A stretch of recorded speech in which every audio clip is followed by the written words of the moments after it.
La thrombose veineuse est un accident qui se produit soudainement mais, certaines de vos habitudes de vie peuvent jouer sur son apparition. On vous explique tout.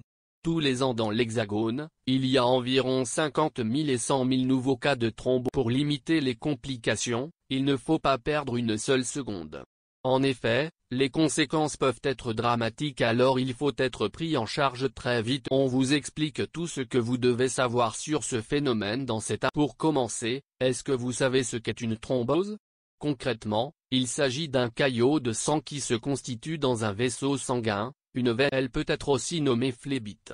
Celle-ci peut se produire dans une veine superficielle à la surface de la peau ou dans une veine plus profonde dans le cr. En effet, le sang ne circule plus comme il devrait le faire naturellement et la pression. Ce phénomène peut engendrer le déplacement du caillot qui va se détacher de l'endroit où il se trouvait Par exemple, si le caillot arrive dans l'artère pulmonaire, cela peut entraîner une embolie pulmonaire qui peut engendrer ainsi. La thrombose veineuse doit être prise en charge le plus rapidement. La plupart du temps, vous remarquez que vous faites une thrombose veineuse à cause d'une douleur que vous allez ressentir dans toute la jambe et un œdème. En somme, vous pouvez gonfler du mollet jusqu'à la cuisse avec une impression. Quels sont les paramètres de risque d'une thrombose veineuse?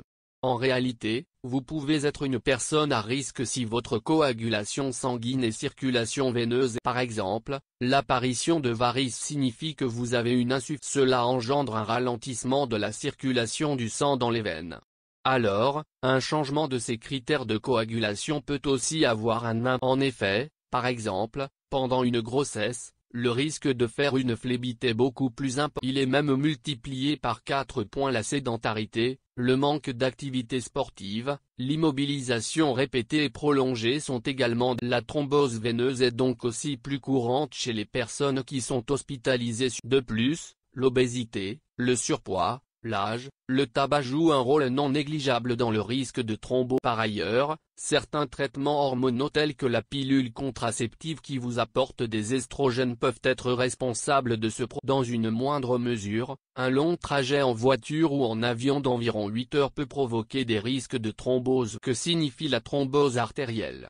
La thrombose artérielle s'installe de manière progressive, au fur et à mesure. En effet, il s'agit de plaques d'athérome 2 qui se forment et s'installent à cause du vieillissement, de la sédentarité, du tabac, du surpoids ou encore de l'excès de cholestérol. Celle-ci peut être aussi le résultat d'une maladie du cœur qui aurait été mal soignée et suivie, telle que la formation d'un caillot dans une artère est l'une des raisons principales d'accidents vasculaires cérébrales,